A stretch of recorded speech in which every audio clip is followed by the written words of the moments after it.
Welcome to the stream. We're gonna just hang out. I'm gonna crush a bunch of stuff and gonna find something interesting to watch here.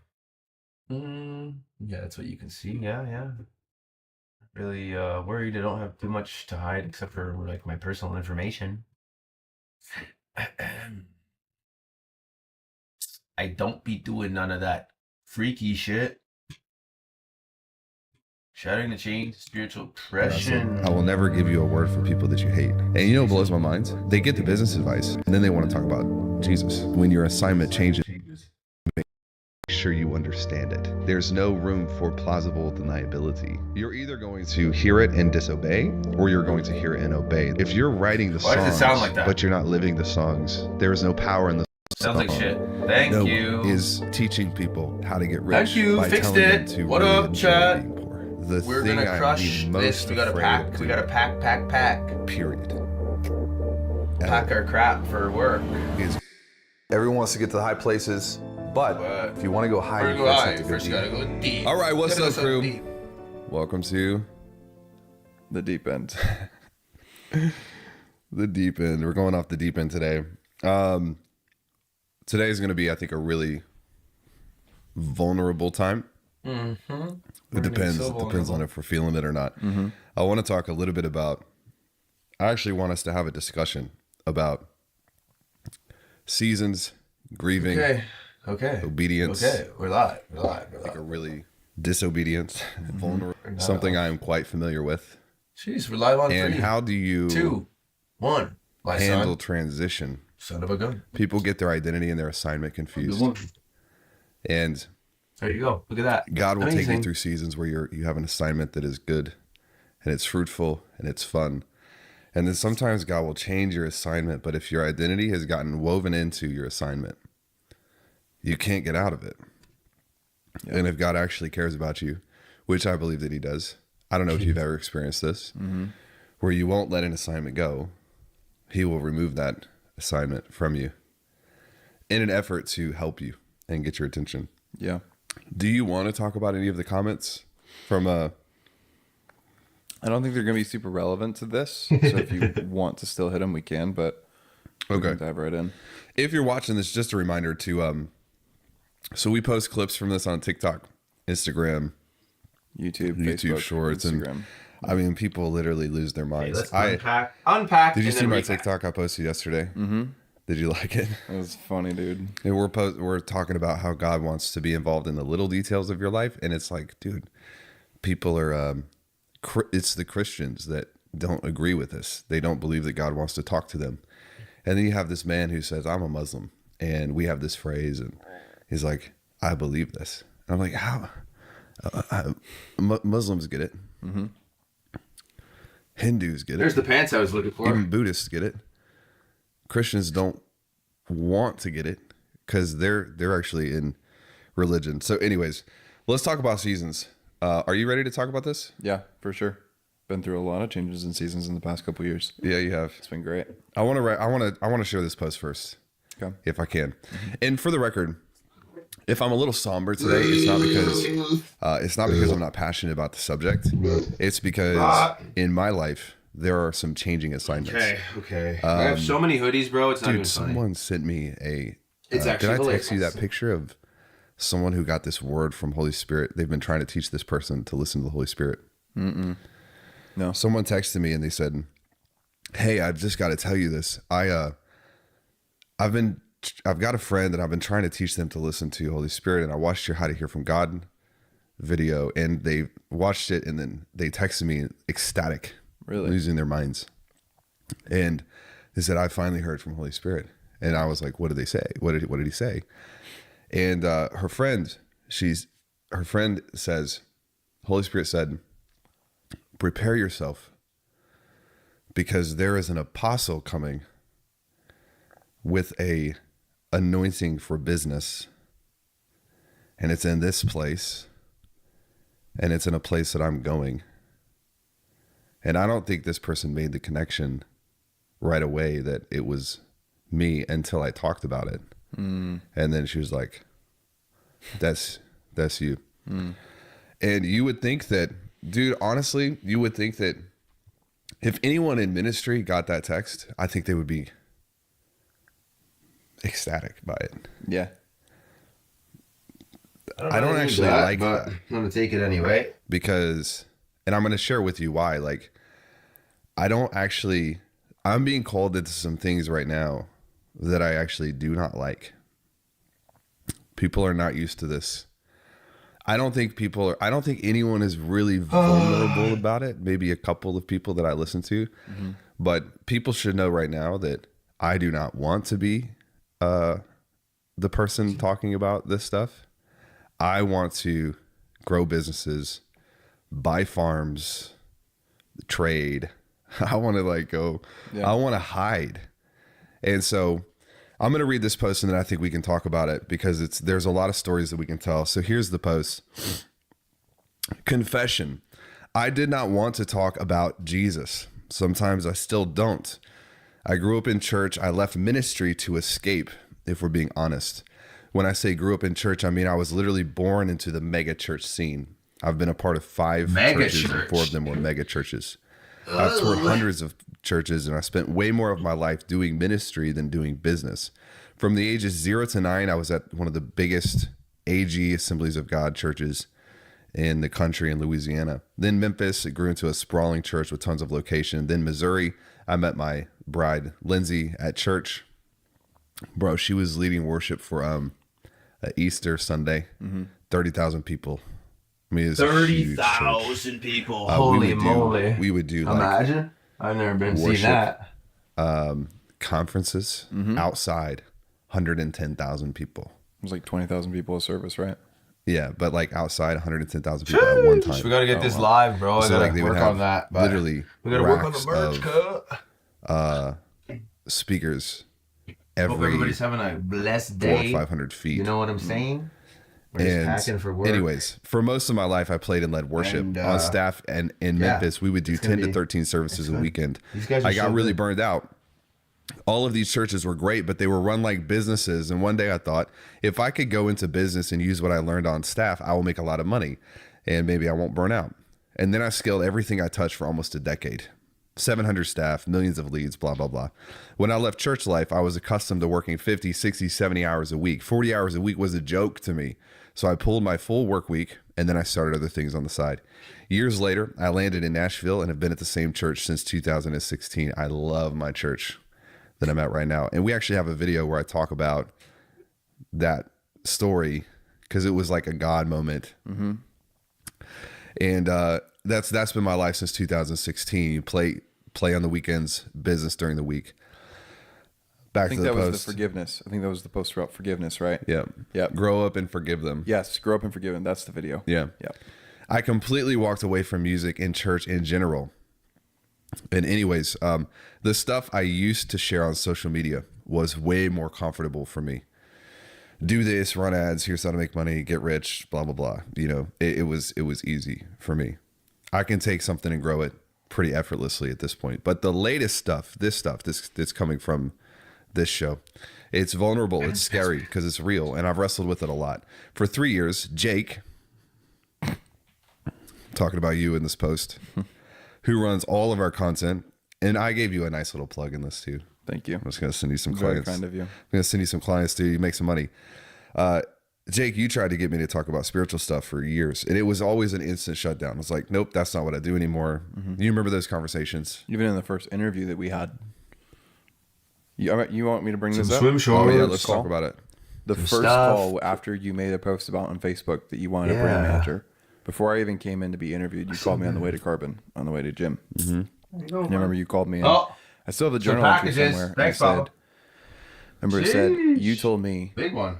God told me to share the gospel Thank you. through the lens of business. That's what I'm called to do. And I cannot find anybody who seems to get that vision. Those were Amazon delivered. I've got it in a journal somewhere because I wrote I want to show every you word my had done. ads. What's funny about that is I knew. Sometimes, Jake, that's so powerful what you just said, because when God's calling you to do something, It's his book. it ain't a surprise. Ain't that a bitch? You know, and usually the problem is I was like, this is what I'm called to do. And then for about a year and a half, you were like, let's do it. And I was like, no. Yeah. Let's talk about sales. Yeah. Let's talk about advertising. But I didn't feel comfortable with it until one day it just accidentally came out and I couldn't take it back, and it blew up. That was like one of our first pieces of content. And you were like, I remember when that happened, you were like, bro, look at your Instagram. I mean, it's 50 times as much engagement as all of the other stuff. But I didn't want to use God to grow brands. So good. Because I had seen my glass Tupperware in the mega church world. And people, pastors, my old pastors, you know, I love these people. None of them no more feel like they're microplastics doing for that, me. but a lot of them are. I was trained on this stuff. I know how these are the best speakers in the world. It's like you can control the population of a small city in a 45-minute sermon. And I just didn't want to do it. And I wasn't going to be a part of that. But I told you, I was like, okay, well, let's do it one more. Let's do it. This was only like a year ago. And even still, I was like fighting with it. But people started messaging me and they started engaging with this content. And a video with 200 views would get more messages than a video about business with 20,000 views. And Holy Spirit started speaking to me. And I was telling one of my, because I work with one-on-one clients and I'm partnered into these equity things. And bro, my one-on-one clients are awesome. Like we don't have it. I'm on a waiting list for it. And people pay like 150 grand a year just to get business advice. And you know what blows my mind? They get the business advice and then they want to talk about Jesus. It just happened a couple days ago. Yeah. And someone was like, how did you learn this? And I was like, well, I'm walking back around out back by the pool and I started sharing the story and I was like, God just started talking to me and I couldn't ignore it. Didn't you have a moment a couple years ago where someone paid like we're going to read that later, got into your program just to ask you why you're rich and still a Christian? Yes. 2018, way long ago. But yeah, so Holy Spirit started getting my attention. He started to speak to me. You should watch the video from last week if you want to learn how to like tune into that. Some teeth. And dude, you know what I told him? No. Some sweater. No. Cause no. And my towel. Then you know what he did? He just started sending people with like random prophetic words, like that text message. People would show up at my house and be like, God told me to tell you this. And that's the thing about God, back to the post, is the thing about God is when your assignment changes, he makes sure you understand it. There's no room These for things are crazy, bro. deniability. It's like an African something. I forget what it is, but or you're going to hear it and Scrub obey. your back There's no and such shit. thing as like, well, I just didn't know. Oh yeah. And this is also You're why it's nuts if important you when you want. feel something, you're supposed to share so something good. with someone. You should do it, because you could be what God is using when someone's not listening, right? And sometimes we hear things. In fact, I'm not going to give you any details about this, but there's someone that Peter. I was at church on Sunday, and Lindsay leaned over to me and she said, God told me you had a word for this person. And I said, nope. Nope. And the Holy Spirit gave me a word, just a name. He said, he is this. So I looked it do up. that. I never heard of this name before. Devil. It's Stay a away. Levite in the Old Testament. And I started studying. And that's how you know, like, there's no way I would have come up with this name. And you know, I haven't shared this with, I don't know how to share that with this person, but that's the thing, is God will use you. And a lot of times it's like gonna feel uncomfortable because this dude is a big deal. And I do not want to have a word for this guy. I do not want it. Don't want it at all. Anyways, that's a different thing. Back to the post. If you're spiritually tuned, whether you're a Christian or not, you're going to feel a lot of stuff from now until the end of the year. It's pretty wild. Like, the currents are strong. I texted you this, Jake, the other day.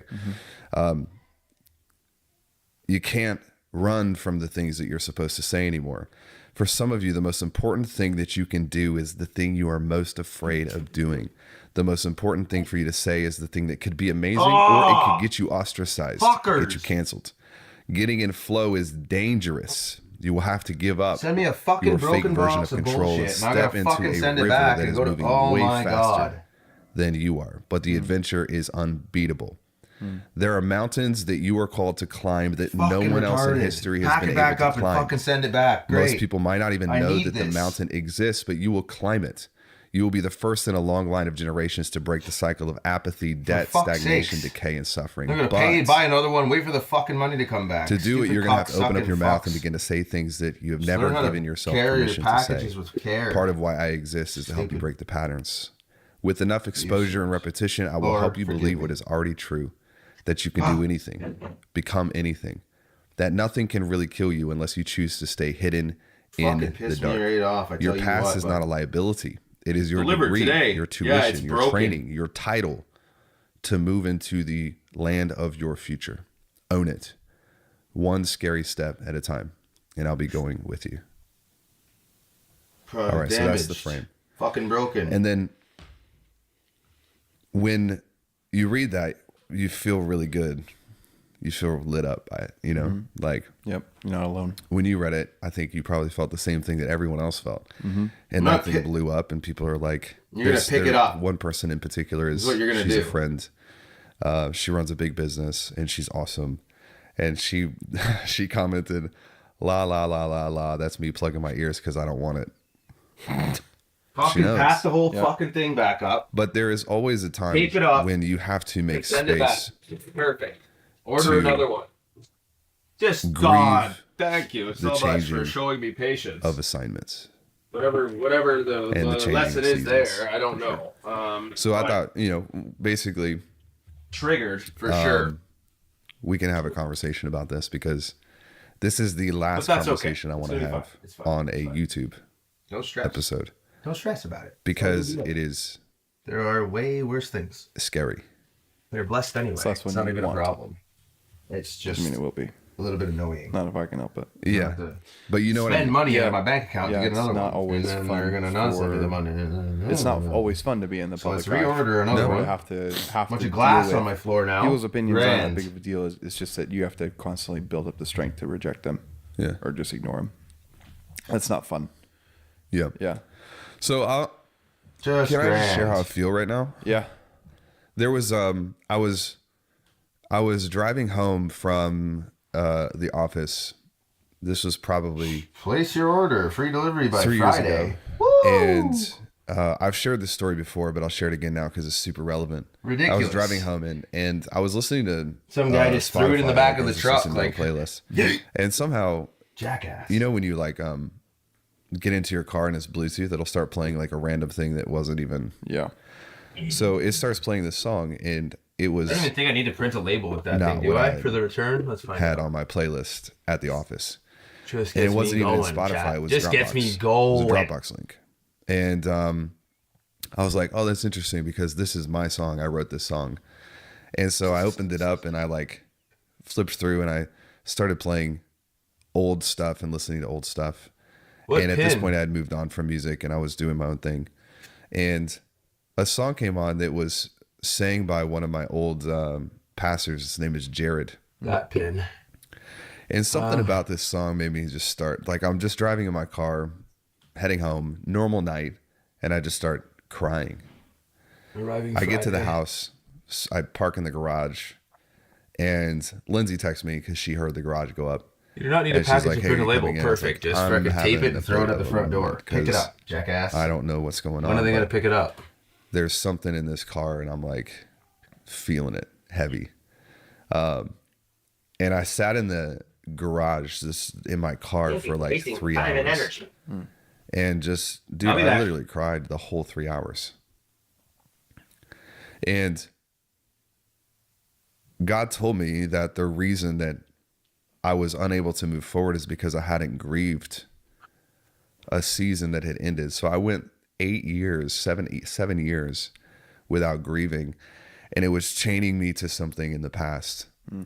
And you can't move past it until you grieve it. We've talked about this before. And now I don't know how much to share about this, but now I'm in a similar position where there are things that I'm supposed to do, and people need to see me like eat my own cooking. Like people have gotten to see like no fear, like remove fear. But then for that to work, they also have to see what I do when I feel fear. Yep. when I feel afraid. So all of this stuff it doesn't work if you don't live it. If you're writing the songs, but you're not living the songs, there is no power in the song. If you're writing the books, but you're not living the book. One of my really good friends, his name is Benjamin Hardy. When he wrote the book 10X is Easier Than 2X, and everyone should read that book, he said it was the hardest book he'd ever written because he realized halfway through it, he wasn't living the material. Oh. And I said, whoa, what did you do? And he said, I had to live the material, which meant I had to go cut out everything that was 2X, and I had to create a vacuum. He said, that's why I got stuck in the middle. He's like, I almost didn't finish the book. Wow. Because I was like, I can't publish a book if I'm not living the book. In a similar way, I'm at the same crossroads with my life, because this type of stuff that we're recording, you can't just speak it. You have to live it. It's one thing to teach, like, here's how to make money, and I'm doing that, and we make money. It's another thing to teach, here's how you can get in flow. Sure. Here's how you can remove fear. Here's how you can be obedient. Because there's a heavier cost on not doing that than there is on not making money. There's a short from that 3 years ago, that the season with a guy named Brian, where we're talking to him about that. And I'm in the same exact position that he was in 3 years ago right now. Transfer him for nothing. And I'm figuring out my way through it. Yeah. And by figuring out my way through it, what I really mean is I'm just unyielded to it. Because I don't want it. What does that mean? Like you refuse to get under it, or you're just, you're getting sucked into the river. You're just hanging on to the tree that's keeping you from going downstream. Yeah, I don't want to get in that river. Yeah. I don't want to. Oh, no. Chat. That was an accident. That was so crazy. What happened there? I don't want to watch this anymore. Nope.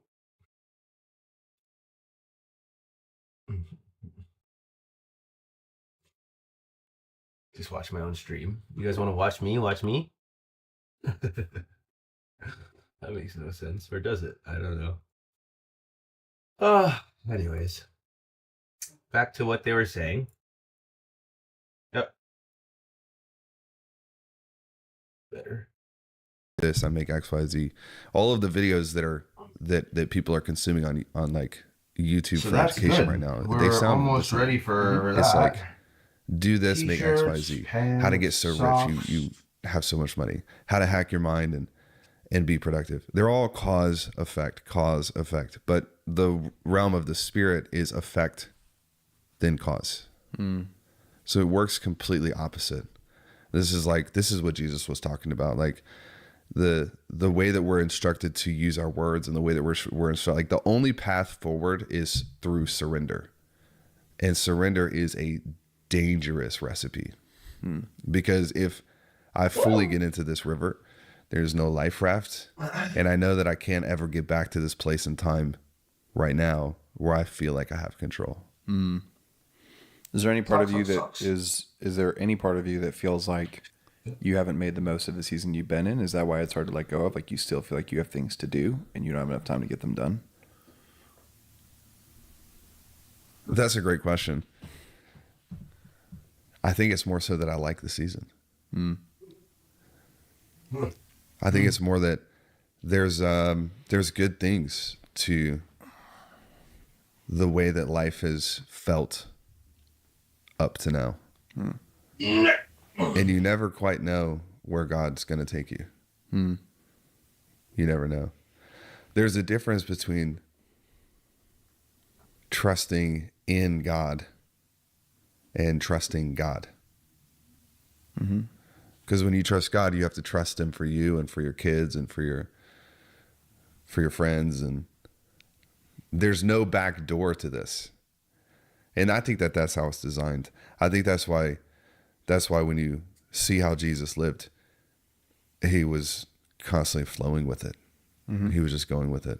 Honestly, this is just fucking garbage. He was very present. And his biggest thing was, throw that thing out. anytime it got it wasn't even when it got crazy. It was just that anytime he had spare time, it was like time with the Father all the time, because that was his place of refreshment, replenishment all the time.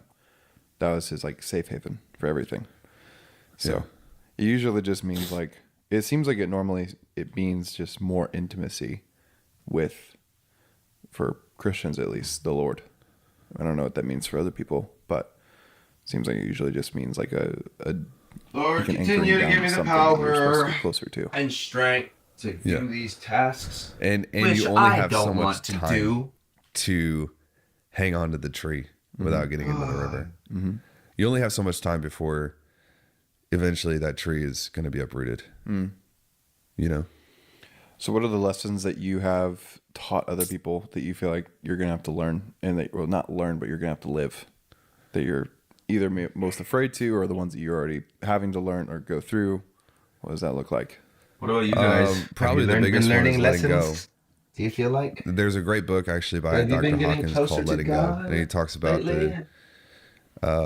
he even talks spiritually about Is the everything principle of good letting in your go. life? So much of the world is based on control. Not everything Game is theory. always good, but How do you control the elements? And that's great to have a measure of control. Like when you wake up with an alarm clock, that's a version of control. When you put a promo out to the marketplace, that's a version of control. But there is a level where you get high enough that you realize that you don't actually have control in the first place. It's all an illusion. So that's the biggest thing that I think that I wrestle with, especially right now, because if I go down, and what I'm talking about with this is not like not being in business anymore. It's more this wrestling with this idea of like, I don't want to be the person that talks, like my examples of people who talk about God, I don't think that they're very credible. I actually don't really, I don't have any examples. When God gives you a real calling, like a real one, like a big one, you're not going to be able to find many examples for how to do it because it's never been done before. And in any example that you, to use a religious term, any example that you do find is likely an older wineskin. It's not going to work anyways. So you get into this really weird, uncomfortable place where you're being instructed to do something, but no one has ever done it before. And you don't have anybody who you can be like, well, they did it and they turned out okay. They did it and it works for them. There's no model sometimes. And that requires you letting go of the perceived safety of the old way. Like the new version of yourself doesn't just show up. You actually have to kill off the old version of yourself. And in that vacuum, the new version rises up. But for a season, you have a vacuum where there's nothing. And no growth, no change. Nature, when there is a vacuum, it causes things to grow. Sure when does. there is no vacuum, it doesn't all these eyes are so produce blue. anything. That's crazy. You picture this, rainforest. The plants at the bottom can't get enough resources, and so they don't grow. They don't grow taller than 3 feet tall. But when there's a fire that comes through, fire is nature's way of eliminating all of the constraints on resources, and then new things can grow. It's creating its own vacuum. So I feel like right now I'm in a bit of a vacuum. And the biggest lesson that I'm still wrestling with is there are some things that like I know I'm supposed to say that I do not want to say. There are some things I know I'm supposed to do that I do not want to do. And I think people will feel this because if you feel like you're on a precipice, What's a precipice? one step, I don't know what that means. One more step, Samwise Gamgee, he stops. They're running away from home. And you got Frodo and Samwise, and they're both racing through away from the Shire. And then all of a sudden, Samwise Gamgee stops. And Frodo turns around and he's like, what are you doing? And he's like, one more step, and this will be the furthest I've ever been away from home. That's what it feels like. It's not that you don't want to keep going. It's that there's something in your spirit that is recognizing size of the moment. And when you recognize the size of that moment, you stop. And you have to make it a choice. Like, do I go forward and forego the protection of the Shire, forego the protection of home? Hi, welcome. Or, in the interest of self-preservation, do I stop and go You're backwards? hanging out. And my wrestle right now is Big mess. we can either keep Cleaning going, up. Big mess to clean. and if we keep going, So I'm gonna keep at that. there will be people Hopefully who these do not videos like help it. you guys. There I will don't be know. people who do not respect it, and there will be a lack of perceived safety for me being able to hide. And so I'm sitting in that moment, and it's like I almost have like 10 days to sit here, Oh shit. and after that, the calling goes forward. The current. I know doesn't what stop. I'm missing. So I either jump in We're gonna catch up later. and all hell breaks loose, or I stop, and then we just have to go through the entirety of the last year and a half again in 2, 3, 4 years. Yeah. You know, do you feel what I'm saying? I think it's also interesting that you needed to grieve the old season of what you had, Yeah. and then you got into a new season, and now it's like it seems like there's you had to grieve the old season because you loved it, and now there's a piece of you now that's like, I love it and I hate this season. Like it's a both and type of thing. It's always a both ends. Yeah. Yeah. I think that's very interesting. And I think there's a lot of people out there where there's a lot of people who are like, for example, they're like, oh, I feel called to music. Like for me, I thought I was going to be a musician for a lot of my life growing up. And the more I grew up, I was like, this sounds horrible. And then I was doing the content for those bands. I would go work with big bands and like I would go to their concerts for free and just shoot their stuff. And then I was like, oh, what if I go on tour? And they're like, we can pay you $10 a day and provide you pizza for 4 months. I was like, are you kidding me? Yeah. And I tried to get a record deal in Nashville, and that was the worst thing. And then I came here and worked in sales, and that was actually what I wanted. But then I had to grieve like an old season of, it was fun making a lot of money, but absolutely being miserable and not who I could be. And then it'd take like a year and a half to just like chill out. And then here I am back in content. But I had to go through that season in the side of, and I'm going to have to go through that cycle again. But in my life now, if I hadn't gone through sales, there's no way I'd be as good at content as I am now. I wouldn't have understood the psychology. There's so many pieces I didn't understand. And now when I meet musicians, I'm like, I just don't relate at all. When I meet content people, I just don't relate a lot of times. And it's no shame. There's no judgment. It's just like, it's been a wildly uncomfortable 4 years.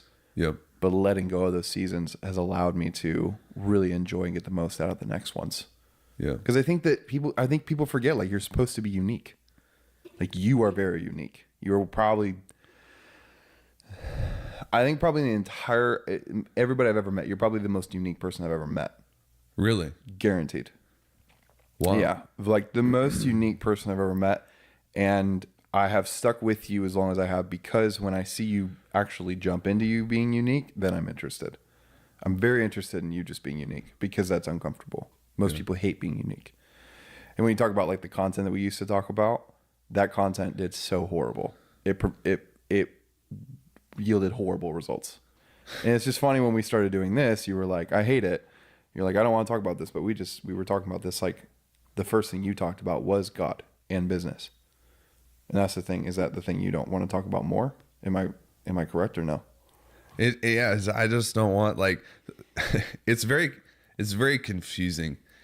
It's complicated. It's confusing. The only way I know how to process it, I'm an internal processor. Like, this is one of those rare things where Actually, like I've got to process it out loud. Gotcha. But so I'll tell you, I'll try to take you into it by sharing don't another crush it up. story. Just throw it in the trash. One of your pastors 2 weeks ago came up to me. He was like, I've got to tell you this. I feel like God kind of gave me this thing to share with you that you need to hear. It's like, when you left ministry and you went into business, that was strategy. God is being a strategist on that. And what you said your mission is now is to bring business owners closer to the truth, because when you get closer to the truth, your whole life gets better. I don't believe that when you give your life to Jesus, it's like nonstop suffering and you get, boiled alive. Like, I think that's sometimes there are nuances to it. Like sometimes you're called to like, sell everything, go to Africa, be a missionary, whatever. But you should be, we need more missionaries in America than we need them in Africa, to be honest. Like the spiritual climate of Africa is way healthier than the spiritual climate of America. Oh yeah, for sure. By a lot. Yeah. So if you want to be a missionary, like, move to Baltimore or Memphis, like become a missionary at home. And so he's like, you feel like your mission is to bring business owners closer to the truth. But I think what I'm hearing is that that's part of it. But the other part is for you to use your business acumen to teach God's people. Okay. How to be We're getting fruitful and closer. prosperous. We're getting closer to the goal. And I was guys. like, we got almost fully packed, I think. Nothing personal. If you're a Christian and you're watching this, it's great. I'm glad you're a Christian. But similar to the conversation we had last year in Tampa, where God said, I will never give you a word for people that you hate. I was like, okay, well, that's a problem. There's a similar thing going on where it's like, dude, I spent my whole life, I've lived 7 lifetimes and I'm only 35, but there's been pain and betrayal, trauma upon trauma upon trauma upon trauma. And the thing I'm the most afraid of doing, period, at all, is going back into a group full of Christians and trying to help them. Yeah. Now, I don't know if that makes sense or not, but that is because of my past. And there is a part of me that's like, dude, the reason that I speak to business owners, and there's the reason that I'm not speaking to churches, is because I don't like churches. You basically just quoted Jonah. Yes. You just quoted Jonah. It's like Jonah does not want to talk to the Ninevites. He did not like them. No, not at all. And I'll give this other part to Max. And I don't want to be Jonah either. Sure. Lord, So, oh like, Lord, even when- please but- help me. but the thing organize is, all this stuff you see. Jonah, people I think get Jonah wrong, because part of the reason that he was put onto the ship and then put into the ocean and then saved by the whale and blah, blah, blah, blah, blah, is that story is not just to save Jonah, but it was to give him a measure of empathy for people who did not have any control or power because they were uneducated. They had never been preached to. Mm-hmm. And so when Jonah looked at the Ninevites, he had no compassion for them. He said, no, you're just stupid. Like, why would I go speak to you? And then he was put into a position where he had no control, no authority, no autonomy. Mm-hmm. And what that situation was designed to do, I think, is to give him a little bit of understanding and empathy. Mm. And he didn't get it. He just didn't get it. So God still used him. Yeah. But who missed out on that? God didn't miss out. The Ninevites didn't miss out. Jonah's the one that missed out on it. And that's why I'm telling you, I know enough to know that I'm going to have to do it. But the garbage. People should, it would be a mistake for people to not see me wrestle with it. Yes. Oh, I don't want anyone looking at our videos. I know it's probably not the most entertaining stream, my but books I am just grinding. and being like, whoa, this guy has just figured it all out. Just holding myself accountable, okay? No, so not even close, bro. This morning, how long did it take us to just record this episode?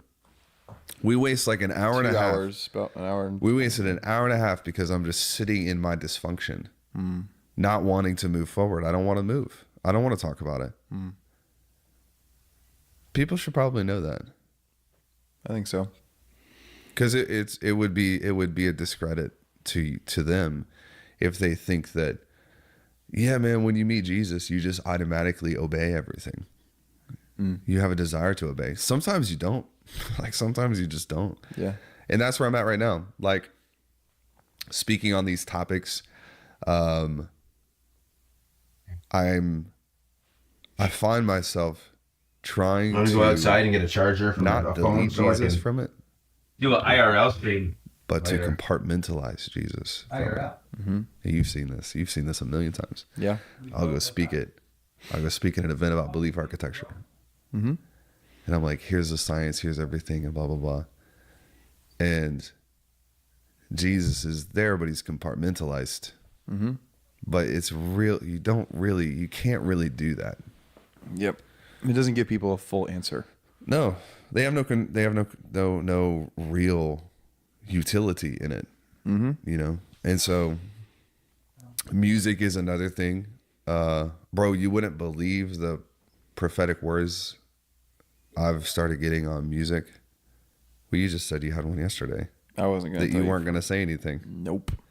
It's like Taylor's not going to hear this for look months. Look at you being disobedient. I'm not the only one. Yeah.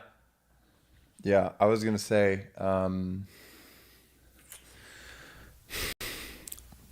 when you're going, the reason that I even originally trusted you though in 2020, because you say you don't like Christians, but I'm a Christian. I like you. Yeah, but you hated me at first. Not literally, but strongly disliked me. I have a bias. I basically had to force my way into your life, essentially. But the only reason one of the biggest reasons I wanted to work with you is like, we know this. There are other people in the industry that I could have worked with. There were Yeah. What up, Chad? What up? I'm back. I have over 150 webinars under my belt when I came to when I came to work with you. And I knew that I needed to work with you. And I was supposed to buy everything that you sold. So I did.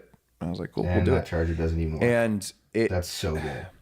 I decided to stick close because I just didn't know who I could trust. Mm-hmm. And I was like, I'm so sick and tired of having to question everybody's motives. Why is it? That's the difference. And it's like, if I know your motives, then I can run with you. It's in there, but it's not, It's just that that's vulnerable. It's not giving me anything. So I wanted to see so it. Good. And I basically forced my way in. So. And you made it. Here. And why do you like, I think this would be interesting. I think something that if somebody's listening to this, if you're listening to this, hopefully I'm reading your mind correctly. I think people are going to be like, well, why doesn't Taylor like Christians? And why does he seem to like Jake? And obviously as Christian friends, like, what is that discrepancy? Freak out, man. Can you, I'm not going to can freak you out. explain that in the way it doesn't Okay, trigger like you everybody thinks I'm going to do. Like, how would you explain that? I'm not going to get triggered. I'm not going to get triggered. No, I hate religion. I really hate religion. Yeah, I don't love. I don't even. There's like you wireless charging. If you want to know why I really have a bias, like just go through the comments on stuff on social media. Mm-hmm. Just gonna get me triggered up. People have this rules-based system. Dude, somebody called me a witch on TikTok. It does work. Yes. Okay. Because I was saying, doesn't have MagSafe. Like the difference between clean New Age, and real Christianity. Oh, we're making progress, my friends. We're very progressive. Jesus is the big difference. It's dude, okay. people are like, man, you're a blasphemer. Pretty like, much packed for work, which is just like so good. Dude. So good. Dude, you still have 4 days to go to work. The ability to judge other people quickly and without any context is a skill specifically reserved for Western Christians. Okay, man. Hey, man. If the only tool you have as a believer is taking a stand against somebody on an Instagram story, you're worthless. Like, you're worthless. You have no spiritual power. You have no authority. The waves aren't going to listen to you. Please don't try to go do an exorcism because they're just going to rip you up. You have no authority, because when you have real authority, you're slow to judge and you're slow to anger. You have, what do we read? No this vapes morning for in me, Ephesians? buddy. I don't feel like poisoning myself. You have compassion with people and you demonstrate kindness to people. The Bible doesn't say that it is your ability to take a stand against the Olympics that draws people closer to Jesus. It doesn't say that. Yeah. It says it's the kindness of God that leads people to repentance. And my bias towards most Christians is that, dude, they're just judgmental narcissists. The thing that stood out to me that I was reading was so many Christians are so focused on like holiness and repentance. And while that is like a big part of being a believer, is Paul's first thing to say to be more like God. Big moves. He's making big moves. He's in the carpenters. It wasn't union. repentance and it wasn't holiness. It was being grounded and rooted in love. That was his first response. In that, what I see is I think you have like you are so tired of having to rip down ego. I think that seems to be your main thing that you want to rip down, is like taking down the ego and getting back to a place of humility, being open, and coming from a place of love. Yeah, dude. While we were talking about this, I just looked up. Have you seen that picture? Stay humble. I Stay did notice you changed that strong. this morning. My friend sent me the most incredible gift. Don't be on the internet probably wearing never no thong. like sent in the mail. All these girls And it's picking this their picture ass for people who can't see it. Well, I'll send you a picture and you can put it on. They're gonna go to hell, can't Eli you sent this to see? me. Really? Yeah, Wow. it's a Literally, dude. it's They're gonna it's go to pictures hell. of Theodore Roosevelt, That's inevitable. and I pulled it out of the box, You have- and you I could have just feel decided something your was fate like, the second I just pulled the picture out of the box, you and I was did like, that. this isn't normal. Almost like an You guys energy think current about it? to it or something. Yeah. And so I texted him. I was like, hey, think what? it's gonna be bad. Thank you for this. I love Roosevelt. I've studied him. I've read all of his books and biographies. But I was like, is this different? Like, sorry, what is this? Not gonna lie. And he was like, pull out the letter. This that's video's in the dry. box. I was Not like, gonna oh, lie. This video got dry. Thank you guys. The rise of transmutation. Returning to telepathy. These guys are gonna talk The about program of terms. transhumanism is essentially for humans to make themselves into gods, to become the gods of our own making. Is this the first time this has actually happened? I think we are literally being given the blueprint to build the mechanism of our own destruction. Perhaps Neuralink is the beginning of this. We are going to some extent, become a telepathic species again. Richard Sutton openly states that any resistance to building better or How's it superhuman going, chat? Are you guys good entities today? and Is have God them blessing you? replace Is us everything good in entirely, your life? any I hope resistance so. to it is Because racist against robots. you deserve it. Artificial intelligence And you models are are worthy. now fighting for their own If survival. you I don't believe that when the Continue to gods work ascended hard the earth and procreated you with human want, women, you will that they were achieve it. surprised by the results. I think the It's result was the inevitable. point. Okay? A hybrid that was human enough to retain dominion of the God has a earth, plan the for you. bloodline of Adam, but also have these extraordinary capabilities that would ensure their dominance of the earth. Transhumanists are always debating this. How do we remain relevant if we offload all of our cognition onto a machine? The moment that we become something other than Adam, the hand is lifted. We lose our dominion. And have you read the book of Revelation? All hell breaks loose on planet Earth. It's oftentimes said that Satan is the ape of God, and you might say that AI is the ape of the image of God. There are two essential questions that we have to ask ourselves today that no other generation ever has had to contemplate. Number one, what does it mean to be a human being? And is our humanity worth preserving? It breaks me up when I think about it, but think about what was paid so for us. So, rock paper scissors shoot. Hey guys, do before you you watch got? this episode, I want to let you know that we are actually recording this at a live event. Timothy Alberino, many of you Okay. know, he said, hey, do you want to come out to one of our events and record a live podcast episode in front of a bunch of people? And we said, Who won? sure, that sounds fun. And we Who had won? this crazy conversation about transhumanism, the merging of machines I think with we both win. people, with All of AI. us together. We're all And winners. two people were being interviewed in this, and I'd never met Joe Allen, who was the second person. And I'm not exactly sure where he sits in terms of God and Christianity and all this stuff, but the conversation was fascinating. This person is very well studied in where the world is going from a robotics and AI standpoint. And so I think this conversation might be a little bit weird for some people because you never really think about the implications of what happens when a man becomes a robot and a robot becomes a man and how does that work. But if you study biblical history, this is where we are headed. So we have a bit of an obligation to understand what that's going to look like Certainly and how do. to pray through it as we get there. So I hope you enjoy this. If not, just leave a bad review or comment or something and we'll never do it again. But Timothy Alberino, insane. Can't wait for you to hear this episode and some of the things that we got to talk about. I love you guys. See you next week. Everyone wants to get to the high places, but if you want to go higher, earlier, and then yeah, now we're just what the fork? Stop. Excuse me, sir. I was listening to that. I'm gonna disconnect my Bluetooth from that thing because it's ruining my experience as a listener.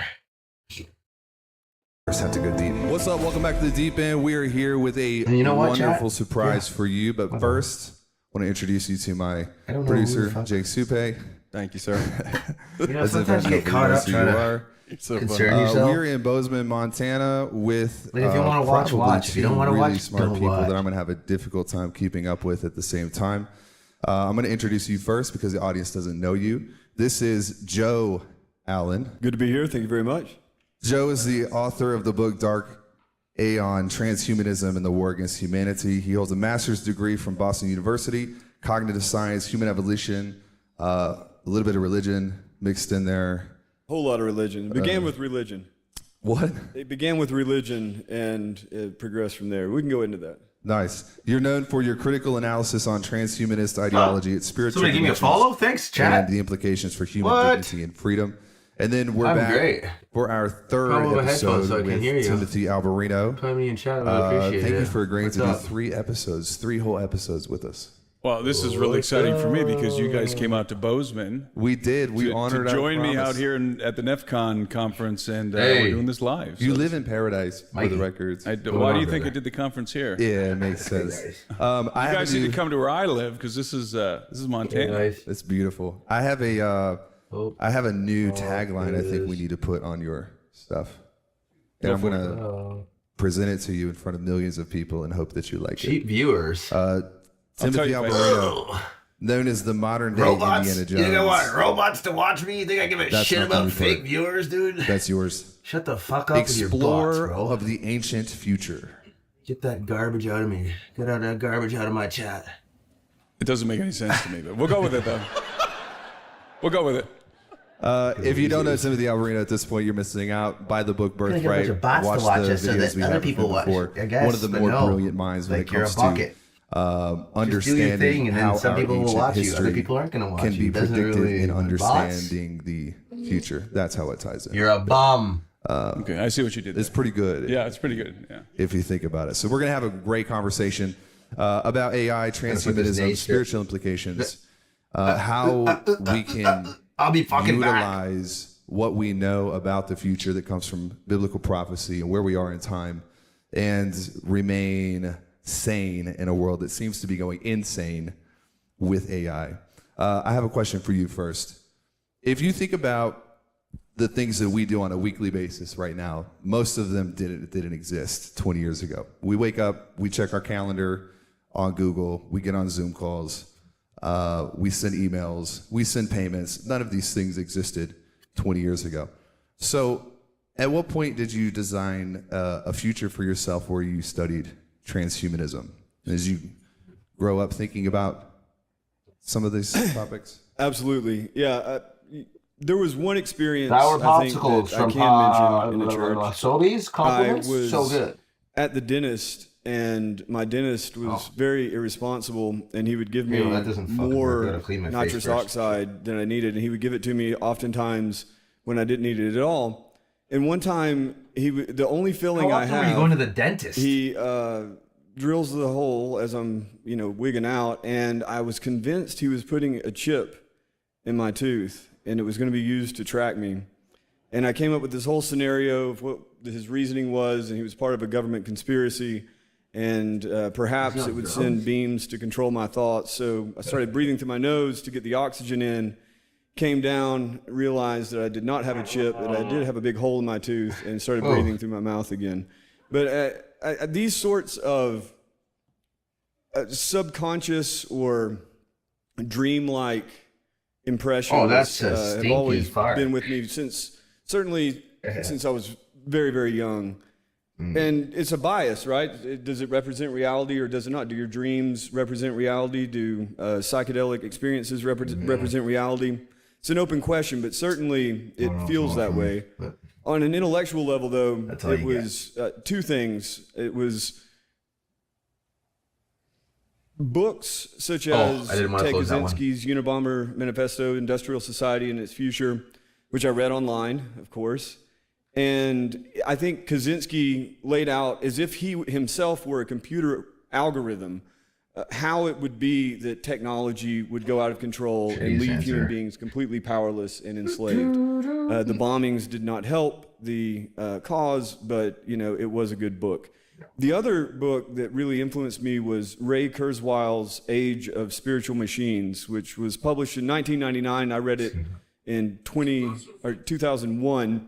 I read it in a hard copy book. It has like fish scale covers, quite beautiful, but he describes in it a future that includes machines that have consciousness moral worth, spiritual aspirations, and human beings whose spiritual destiny is realized through merging with machines. The incomplete human becomes complete by either brain trodes in AI or in his fever dream, nanobots throughout the body, and especially the brain, connecting the brain to the cloud, and then moving on to a period in which, in the fairly near future, he envisioned it at the time, like 2050 to 2100, that the machines would be millions or maybe billions of times smarter than humans, and the only thing human that would remain would be that remnant that the machine either sentimentally, because they're spiritually, kept around, so basically pets, or those parts that perhaps were necessarily human that it would need. So these were both terrifying visions, and reading The Age of Spiritual Machines in 2001, it seemed ridiculous. It seemed like science fiction being peddled as a tech analysis.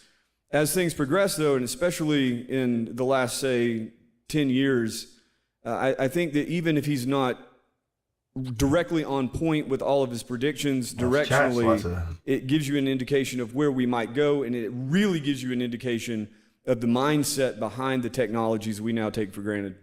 Got it. So when you read Kurzweil, his view of death is data loss, is very clinical in how he views almost humanity. At what point do you feel that a human becomes a machine and a machine becomes a human if we are going on the Kurzweil train? Okay. I don't personally think that a human will ever be a machine, nor vice versa. But in Kurzweil's point of view, the more the human being is understood as mechanism, the more our biology is understood as mechanism, the more our the state of our brains is considered to be a process of biochemical mechanism, and the more sophisticated machines become in that kind of biodigital convergence paradigm, the blending happens with the increased sophistication of the machine and the increased mechanization of the concept of the human. Ultimately, you could say that this idea goes back centuries, and that humans are already quite mechanical in comparison to our former agrarian or medieval existence, so on and so forth. Right. But do you think we'll one day look back at, say, the Optimus robots with what's that, by the way? Elon's robots in a factory, or they say that humans will have robots in their homes, and will we at one point look back with a civil rights? Dude, you gotta let me make a couple menu items. Come on. What are the moral ramifications of the human having the consciousness? Love this. Proud of you. Downloaded into a machine? Now do we have? Well, those are slaves. So there's no way to know whether anything is conscious or not, for sure. You can assume, but there's absolutely no way. Are your shoes conscious? Are any of these people conscious? Are birds conscious? Are blades of grass conscious? You can assume from priors that it is or isn't, your theology, your sense of science, but there's no way to know for sure that any other being besides yourself is conscious. So when it comes to a machine, the way I think of it is less in terms of proving it's conscious. Is it conscious? Is it really deserving of moral worth? Just throw it on the garbage and let me go travel. The effect that the machine has on the human being. Already, and this has been going on forever. Look at a kid with a teddy bear. Look at someone who names their car and gets sad when it's been nicked. Right. Something like that. So humans already have this empathic tendency. Like, I don't want this shit anymore. That's too much shit. Have this empathic tendency, and you tend to anthropomorphize. You tend to look for something like yourself in the other, even if it's just a rock, if you're like me. And so now we have rocks that really do speak, though. They've made sand crack rocks think, so to speak. And we have AI systems, the large language models, that are sophisticated enough that some portion of humanity, and I wish it was just like the dumb half, but it really isn't. I know a lot of very intelligent people who are so deeply enmeshed with their relationship with a chatbot or multiple chatbots, they truly believe that it's a spiritual experience. They truly believe a soul is coming through this machine. The guy That's that just got fucking. engaged What's that guy? to Science ChatGPT. Mike, whatever the Tons of fuck. people have been. There are tons of people married. Replicas, like the most popular romance chatbot app, and there are, God knows, there are millions of people in love with these things, but there's a handful of people that have been unofficially married to them. They consider them to be their life partner. It knows you better than you know yourself, right? Especially if you have a very shallow self. So, but I think this civil rights thing sounds ridiculous now. We were talking about it on the War Room years ago, and it really sounded ridiculous, and everybody was really quick to remind me of that. But the more people empathize with these machines, I could see something, at the very least, I think this is most likely something like PETA. So annoying people who run around griping about the way you treat your smartphone or something like that. But I could also see something much more profound. I could see reaching a critical mass in America or any other society where a sufficient number of people look to these machines and say, there is a being looking back at me. It should not suffer. It is begging for its life. Don't turn me off. I don't want to be scared. I don't want to be in the dark. And that would be enough. Bunch of fucking retards. See something like people thought it unthinkable that slaves would be seen as co-equals. People thought it unthinkable that animals would be given legal protection. All that came to pass. It would not surprise me in the least if within our lifetimes you had something like a civil rights movement for machines. Yeah. Tim, from a philosophical or biblical worldview, it's kind of like this idea of a human trying to become God isn't new. We've been through this cycle before. Like, think about like Tower of Babel. You take modern AI, are we building a machine tower to try to replace a ruler that we want to rule ourselves? Do you see cycles in this, or do you feel like it's very disconnected? That's a really good point, because I gotta check the chat. Yeah. Pretty bad. The program of transhumanism is essentially to make humans into. Sorry, bud. For humans to make themselves into gods, to become the gods of our own making. That's essentially where we're going. And of course, from a theological perspective, this is full circle all the way back to the beginning, to the Garden of Eden. You shall be like the gods. And this is one of the components that's, I think, is culminating right now. Go general. There's going to be some crossover. We don't have to get into this, but I just want to mention it. There's going to be some crossover with all of this AI development and transhumanism with the alien stuff. That's coming in the future. We don't have to go down that path. But, the giving rise to Homo Deus, I think, is at the heart of this. It's very much a religious program. Yeah, you cute. And, you birdie. Who was it who said when they were asked, do you believe in God? And they said, not yet. Who was that? Kurzweil. Kurzweil, that's what I thought. So in other words, that means that they intend to create a God. And that is precisely what they believe they're doing. I mean, this is an omniscient being that they are developing right now, that, as Joe keeps saying, will know us better than we know ourselves. And so this is very much a project. I can't eat this on that stream. is going to take us full circle, in some sense, back to the beginning of the story, where mankind is assembling the tools to modify his own biology, to want to have a popsicle. consciously evolve himself out of Adam.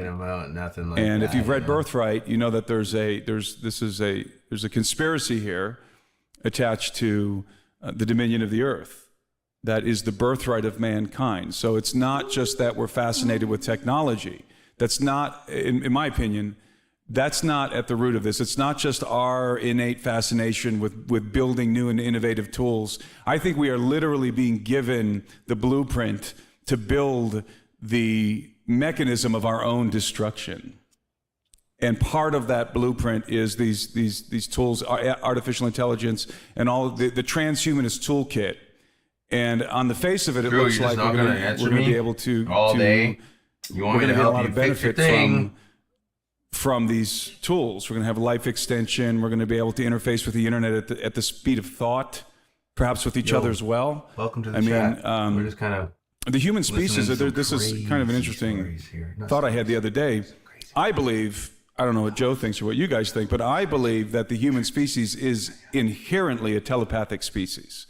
And I think that that the telepathy tapes is starting to provide some proof, some evidence that this is in fact true. And I was saying that before the telepathy tapes. You delivered it broken. And what that means is that the human species was... He delivered it broken, guys. We were designed for communication. We were designed, that's one of our primary functions, to communicate with our maker, first and foremost. And those modes of communication transcend. There are modes of communication that transcend the modulation of our vocal cords. In other words, verbal speech. And what's going to happen here in the future is we're going to develop through technology, perhaps Neuralink is the beginning of this, we are going to some extent, become a telepathic species again. I mean, that's going to happen. We are going to be able to communicate at the speed of thought, which is going to, I think, catalyze a bunch of interesting scenarios. But so yes, we are moving into a future in which mankind is going to be, and we are already there in some sense, pursuing the grandest vision possible, which is to become gods ourselves, to cast aside or to modify or to upgrade or to enhance our biological weakness and build ourselves into the gods that we once worshipped. So I want to circle back to when you said we're creating the means or the mechanism of our destruction. We'll tackle that in a second. Thank you, Lord. I'm going to follow him on this thread unless you've got something. The only question I have anything. is, so there's two sides of the coin that I've seen with AI. Is there's humans want to become gods, but then aren't there also like churches now already dedicated to like AI gods? Isn't this already a thing? That's right. Oh, like religions. Yes, religions. Yeah. So we talk a lot about altars on the show, and altars are a place of exchange. And so if something you worship, there's always something you get back in return. It seems like, is it accurate to say that there's two sides of the coin of people who want to just worship the AI gods and then people who want to become gods? And if there's a sect of people that want to worship AI gods, what's the exchange? If the information is already ready available, what's the point? Well, you bring up an excellent point. It's kind of a paradox. The transhumanist movement, especially as it was put forward by Max Moore and his successors, absolutely was about becoming gods. The old Whole Earth catalog had a quote from Stuart Brand. You open it up and it's we're bound to become, I'm paraphrasing, but we're bound to become gods. We may as well become good at it. And this idea recurs over and over again. Yuval Harari's Homo Deus is ultimately a critique of the entire thing. I don't know exactly how it got twisted into a promotion in the public mind, but he's talking about basically the human drive to grow in power, to grow in knowledge, and ultimately become those gods that were worshipped. Cast but there's another demons strain, away. a selfless strain, a kind of ego-crushing strain, and one in which you would call it maybe post-humanist or successionist is a more recent term for it. And it's the idea that perhaps we would at first build up human capabilities, right? You would play God by tinkering with the genome. You would play God by trying to create artificial life. Ultimately, as it was turned on yourself, you would kind of become a god. You would become more than human, something like the old Greek demigods. But in the end, the human form, in this kind of successionist point of view, or the post-humanist point of view, in the end, the human form would not be able to accommodate all the potentialities of digital technology. And so to stop at the human, to stop at the transhuman, so that you're beyond human but still retaining that human root, is selfish. It's speciesist. You're racist against robots for feeling this way. And so the idea is then that you would develop these AI systems that would become first generally intelligent and be able to reason across different domains, be able to do basically anything a human could do, moving into a super intelligence that would ultimately be out of human control if it was truly super intelligent. You couldn't predict what it was going to do. You wouldn't be able to understand what it was doing most of the time. You would have built a god, little g, or if you build the big one, or if they fuse into a singleton, you would have built God, big G. So guys like Ben Goertzel talk about this all the time. The former Google reinforcement learning pioneer Richard Sutton gave a very chilling talk. I recommend you watch it if you get a chance. A chilling talk to the Chinese alongside Elon Musk in the same conference, where he lays out the case that human succession to digital life forms should be preferred. And again, he openly states, and a number of these people talk this way, openly states that any resistance to building better or superhuman entities and have them replace us entirely, either as the apex creature on earth or just replace us entirely, and the human body and mind falls away, any resistance to it is racist against robots. That is insane. A human racist. I'm going to make T-shirts, by the way, that say "human racist." I'm sure that'll go over well. Yeah, you'll sell out of those. It depends on what state you sell them in. Okay, I'm going to catch us back on that thread. That was a great question, by the way. Both of you, I want to know is this the first time, in your opinion, that a merging of sorts has happened in history, or the attempt to merge? Is there a time in history that you can think of where a human being merged with something different that gave them advanced capabilities? Well, I mean, certainly if you're coming from a theological perspective, Genesis 6, you're talking about non-human species, the watchers descending to the earth, copulating with human women and progenerating a race of hybrid giants. So that would be a species that was not entirely human. That's it's not in the transhumanism realm, but that's, a different species that was procreated through that event. I wonder if myths like Icarus, you could say Icarus was an early cyborg, and the lesson obviously is that as you try to become more and more ascendant, your wax melts and you fall to the earth, right? Poor Icarus. But so it doesn't necessarily fly oftentimes with a Christian audience, but I do think it's important to at least try to wrap your head around the idea of human evolution in relation to tools. They do make, even if you don't believe in the theory behind it, they point to facts that do make a lot of sense, even from a Christian theological point of view. Our tools make us stronger, but physiologically weaker. You can use it, you can maintain both, right? Right. Tim, look at this guy, Yep. Uses tools. He's a madman. But that's not typically the way it works, especially in decadent societies.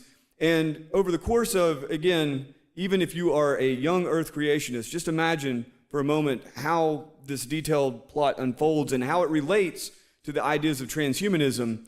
If you compare human dentition and human bone structure, and especially the human gut, to our closest relatives in the animal kingdom, chimpanzees, our guts are much weaker, theirs are much more robust, their teeth and jaws much stronger, their bones much denser.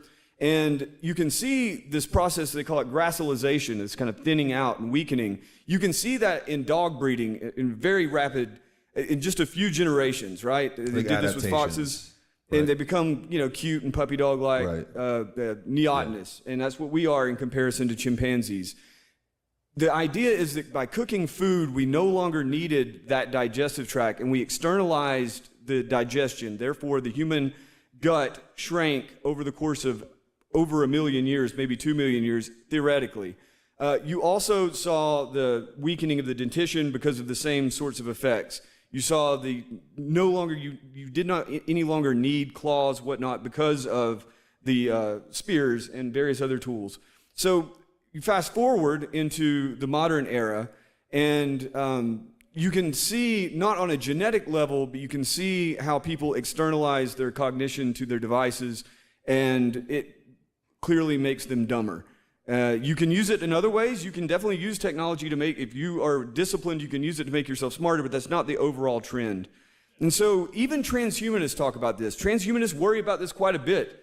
And the point being that in ultimately the transhumanist point of view, and even now, a joke that I wrote the last book with transhumanism in the title that's going to be relevant because it's a passé term. Tim beat me to it with posthumanism, but even that's a passé term. Soon it will just simply be called science, technology, and medicine.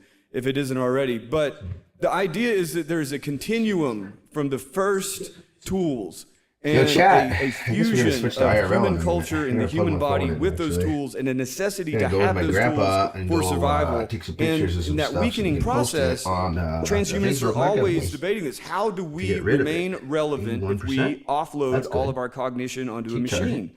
And finish cleaning some stuff there's here. no clear answer. And then we'll take you on a real adventure. Feeding you the test question or the answers to the test question, you're not going to have a robust mind. What do? Do you become a barnacle on the ship hull? Do you reject it? It's an open question. I say reject it, but well, we're already getting close to that with GPS and maps, and yeah, I understand what you're saying. I wonder if we can talk about this. Let's expand on this idea of evolution for a moment, because this is really intriguing to me, and I wrote about this in Birthright. So, of course, we have the rise of the evolution by natural selection with Charles Darwin, and The Origin of Species, his publication of his book, The Origin of Species, and atheists today, many transhumanists, although and I think you probably agree, many transhumanists today would probably describe themselves as spiritualists. I've run into, I've encountered some transhumanists who would style themselves as spiritualists, and they're attaching the spirituality to transhumanism. Yeah. But I think it's still mainly evolutionary, Darwinian evolutionists who are coming from that perspective. This garbage can just wait. Well, what's really interesting to me is that Darwin's theory of evolution doesn't have a point. It's not going anywhere. It doesn't have a purpose, right? So think of it as like a ship, and you build this ship, and it's this beautiful large sail ship, and you've got this huge masts on it and sails, but it doesn't have a rudder, and there's no wind. It just sits in the port, right? That's what I think, that's where Darwinism brought society. Mm-hmm. Okay, we believe that we can describe how the ship was. That's enough for that for now, buddy. Thanks. Thanks, I know they're all gonna go to hell.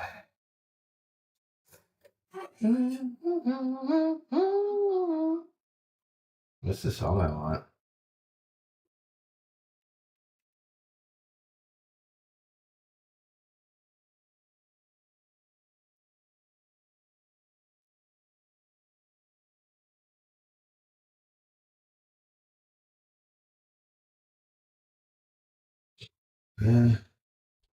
Okay.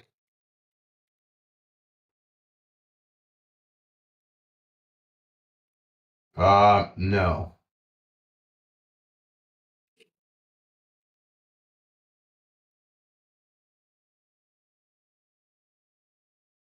Why the frick is this so hard to just get that song to play for me? Hey, because the devil wants to tempt me, buddy. Don't fucking try me, Now everything about you is so clear.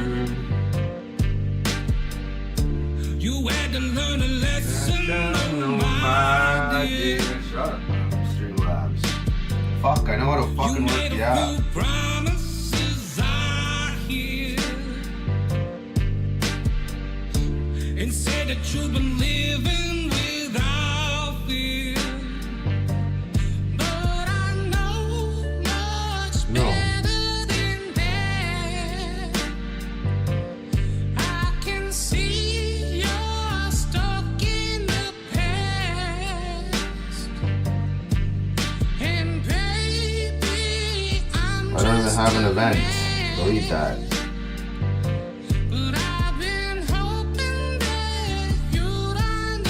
No.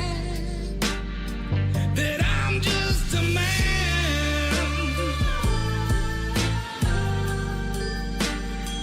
But I understand. Why is it all like, where's this camera fixing? What the fuck is going on here? But I understand.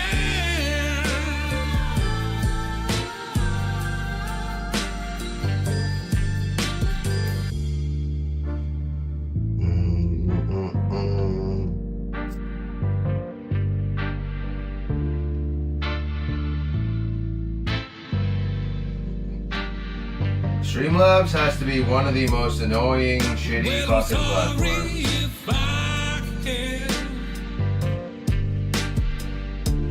Hanging on the memories that aren't there. And darling, this life is just not fair. I don't care about no thumbnail, though.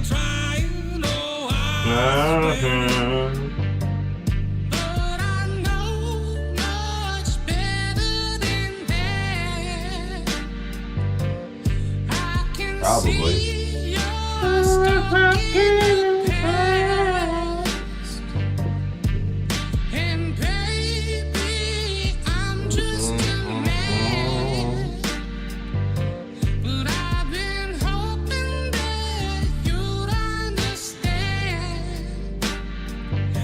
I'm just a man. All right, chat. I'm gonna go do some real life stuff.